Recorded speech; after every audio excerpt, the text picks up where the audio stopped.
ओम गं गणपतये नमो नमः। श्रीमद्भागवत महापुराण अष्टमा स्कंद अतः नवमो अध्याय। मोहिनी रूप में भगवान के द्वारा अमृत को बांटा जाना। श्री शुक्रोवाचा तेजंत्वन असुर पात्र हरशक्त्योर सौहृदा क्षिपंतो दस्यु धर्मान आयंती ददृश्यम स्त्रियम। श्री सुखदेव जी कहते हैं, परीक्षित, असुर आपस के सद्भाव प्रेम को छोड़कर एक दूसरे की निंदा कर रहे थे और डाकू की तरह एक दूसरे से हाथों में अमृत की कलश छीन रहे थे।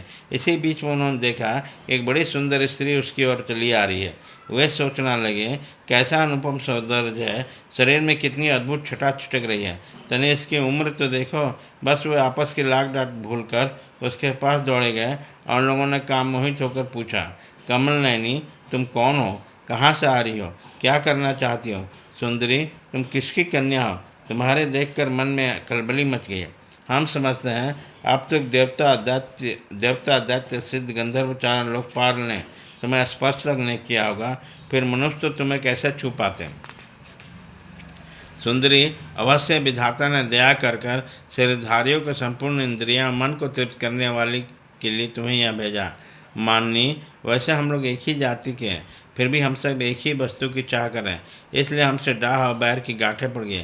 सुंदरी, तुम हमारा झगड़ा मिटा दो। हम सभी कश्यप जी के पुत्र होने के नाते सगे भाई हैं। हम लोगों ने अमृत के लिए बड़ा पुरुषार्थ किया है। तुम न्याय के अनुसार निष्पक्ष रूप में बांट दो, जिससे हम लोग का किसी प्रकार की झगड़ा न हो। असुरों ने जब इस प्रकार प्रार्थना की, तब लीला से स्त्री भेष धारण करने वाला भगवान ने तनी हंसकर और उसके तिरछे चितवन उनकी ओर देखते हुए कहा। श्री भगवान ने कहा, आप लोग महर्षि कश्यप के पुत्र हैं और मैं है उल्टा। आप लोग मुझ पर न्याय का व्यवहार क्यों डालें? विवेकी पुरुष स्वेच्छाचारणी स्त्रियों का कभी विश्वास नहीं करते हैं। दैत्य, कुत्ते और व्यभिचारिणी स्त्रियों की मित्रता स्थायी नहीं होती, तो दोनों ही सदा नए नए शिकार ढूंढा करते हैं। श्री सुखदेव जी कहते हैं, परीक्षित, मोहिनी के प्रयास भरी वाणी दैत्यों के मन में और विश्वास हो गया। उन लोगों ने रहस्यपूर्ण भाव से हंसकर अमृत का कलश मोहिनी के हाथ में दे दिया। भगवान ने अमृता का कलश अपने हाथ में लेकर तनिक मुस्कुराते हुए मीठी बाणी से कहा, मैं उचित या अनुचित जो कुछ भी करूं, वो सब यदि तुम लोग को स्वीकार हो तो मैं ही अमृत बांट सकती हूँ। बड़े बड़े दैत्यों ने मोहिनी की मीठी बात सुनकर उसकी बारीकी नहीं समझे, इसलिए सबने एक स्वर से कर दिया, स्वीकार है। इसका कारण यह था कि मोहिनी के वास्तविक स्वरूप का पता नहीं था। इसके बाद एक दिन उपवास करके सबने स्नान किया, हवस में अग्नि में श्रवण किया, गौरव ब्राह्मण और समस्त प्राणियों को घास चारा अन्न आदि का यथोचित दान दिया, ब्राह्मणों से स्तवन कराया। अपने अपनी रुचि के अनुसार सबने नए नए वस्त्र धारण किया। इसके बाद सुंदर सुंदर आभूषण धारण करके सबके सब उन कुशासन पर बैठ गए, जिनके अगला हिस्सा पूरब की ओर था। जब देवता और दैत्य दोनों ही धूप से सुगंधित माला और दीपकों से सजे सजाए भवन में पूर्व की ओर मुँह करके बैठे, तब हाथों में अमृत का कलश लेकर मोहिनी सभा मंडप में आई। वह एक बड़ा सुंदर साड़ी पहनी हुई थी, नितंबों के भार के कारण धीरे धीरे चल रही थी, आंखों में मत से विह्वल हो रही थी। कलश के समान स्तन और गंज सावक सूर्य के समान जंगाए थे। उसके स्वर्णपुर अपने झंकार से सभा भवन को मुखरित कर रहे थे। सुंदर कानों में सोने के कुमंडल थे। उसकी नासिका, कपोल और मुख बड़े ही सुंदर थे। स्वयं परदेवता भगवान मोहिनी के रूप में ऐसे जान पड़ती मानो लक्ष्मी जी की कोई श्रेष्ठ सखी वहाँ पहुँची। मोहिनी ने अपने मुस्कान भरी चितवन से देवता और दैत्यों को देखा। वह सबके सब मोहित हो गए। उस समय अपने स्तरों पर से आंचल को खिसक गया। भगवान ने मोहिनी रूप में विचार किया, असुर तो जन्म से ही क्रूर स्वभाव है, इनको अमृत पिलाना सर्वों को दूध पिलाने के समान बड़ा अन्याय होगा। इसलिए उन्होंने असुरों को अमृत का भाग नहीं दिया। भगवान ने देवता और असुरों को अलग अलग पंक्तियाँ बना दी, फिर दोनों को कतार बांधकर अपने अपने दल में बैठा दिया। इसके बाद अमृत का कलश हाथ में लिए भगवान दैत्यों के पास गए। उन्होंने हाव भाव कटाक्ष से मोहित होकर दूर बैठे हुए देवताओं के पास गए और वो अमृत पिलाने लगे, जिन पर लेने से बुढ़ापे और मृत्यु का नाश हो जाता है। परीक्षित, असुर अपनी की हुई प्रतिज्ञा का पालन कर रहे थे।